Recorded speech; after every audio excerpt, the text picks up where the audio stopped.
दोस्तों, हरे कृष्णा। आज हम सुनाने वाले हैं सत्यनारायण व्रत कथा 5 अध्याय एवं पूजा विधि।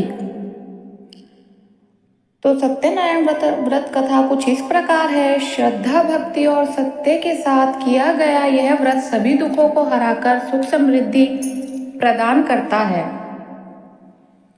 पूजा की विधि कुछ इस प्रकार है। व्रत का पहले संकल्प लें। सुबह स्नान कर स्वच्छ वस्त्र धारण करें। पूर्व या उत्तर दिशा की ओर मुख कर आसन पर बैठे। हाथ में जल, चावल और फूल लेकर संकल्प लें, मैं सत्यनारायण भगवान की पूजा व कथा का विधि पूर्वक व्रत कर रहा या कर रही हूँ। श्री हरि मुझे आशीर्वाद दे।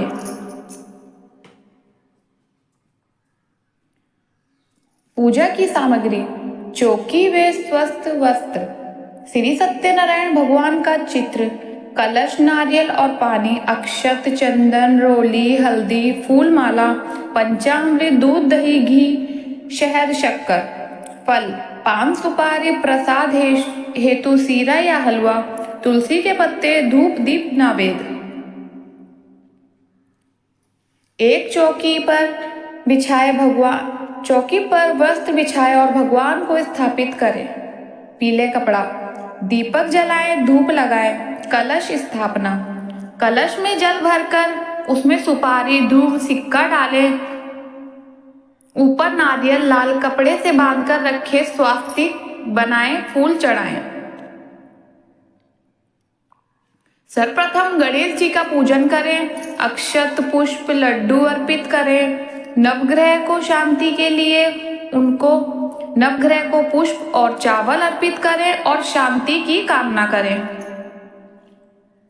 सत्यनारायण भगवान का पूजन: भगवान को स्नान, वस्त्र, चंदन, फूल, तुलसी और नैवेद्य अर्पित करें।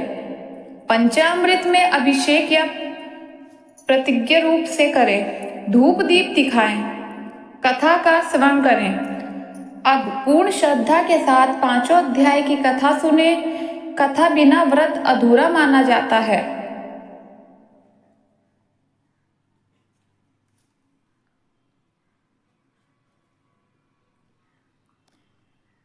सत्यनारायण व्रत की संपूर्ण 5 अध्याय वाली कथा। पहला अध्याय, भगवान विष्णु और नारद मुनि का संवाद। व्रत की महिमा, लोगों के दुख दूर करने का उपाय। प्राचीन समय में नारद मुनि ने पृथ्वी पर मनुष्य को विविध कष्टों में देखा। वे बैकुंठ जाकर श्री हरि से बोले, हे प्रभु, कलयुग में मनुष्य दुखों से ग्रस्त है। उन्होंने सरल उपाय बताए। भगवान बोले, जो मनुष्य सत्यनारायण व्रत करेगा और मेरी कथा सुनेगा, उसके सारे कष्ट दूर होंगे। यह व्रत तुरंत फल देने वाला और कल्याणकारी है। द्वितीय अध्याय, गरीब ब्राह्मण की कथा। काशी में एक निर्धन ब्राह्मण रहता था। भगवान स्वयं साधु का वेश में आए और बोले, सत्यनारायण व्रत करो, तुम्हारी दरिद्रता दूर होगी। ब्राह्मण ने व्रत किया और कथा सुनी।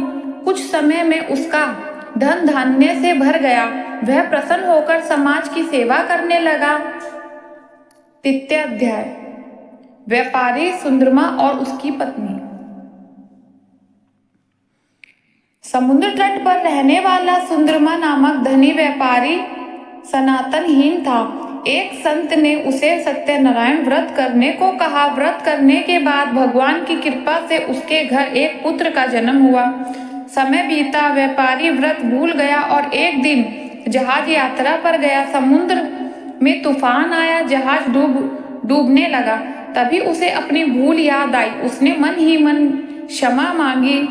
चमत्कार हुआ, तूफान शांत हो गया।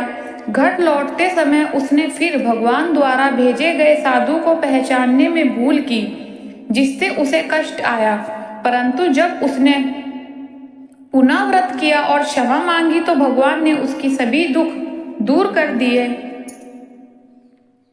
चौथा अध्याय, मिथिला के राजा उल्कामुख।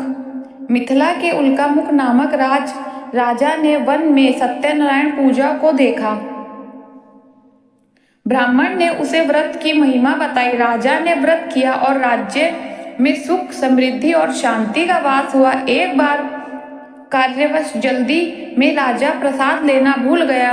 तुरंत उसका रथ रुक गया। जैसे ही उसने प्रसाद ग्रहण किया, रथ चल पड़ा। भगवान ने संदेश दिया, प्रसाद मेरा आशीर्वाद है, इसे ग्रहण करना अवश्य है। 5वां अध्याय, प्रभु का उद्देश्य। भगवान बोले, जो व्यक्ति भक्ति और सत्य से यह व्रत करता है, उसकी मनोकामना पूर्ण होती है। अहंकार या बिना श्रद्धा के किया व्रत फल नहीं देता। यह व्रत कल्याणकारी है, सदा शुभ फल देता है।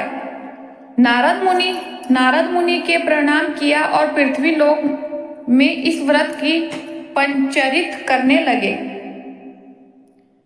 सत्यनारायण भगवान की जय हो।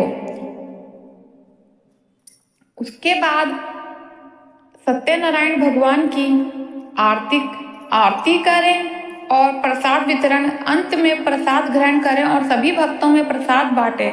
प्रसाद ग्रहण करने अनिवार्य माना गया है, नहीं तो फल की प्राप्ति नहीं होती। सत्यनारायण भगवान की जय। अगर मेरा वीडियो आपको पसंद आया हो तो कृपया लाइक करें, सब्सक्राइब करें और मेरे चैनल को सपोर्ट करें। राधे राधे।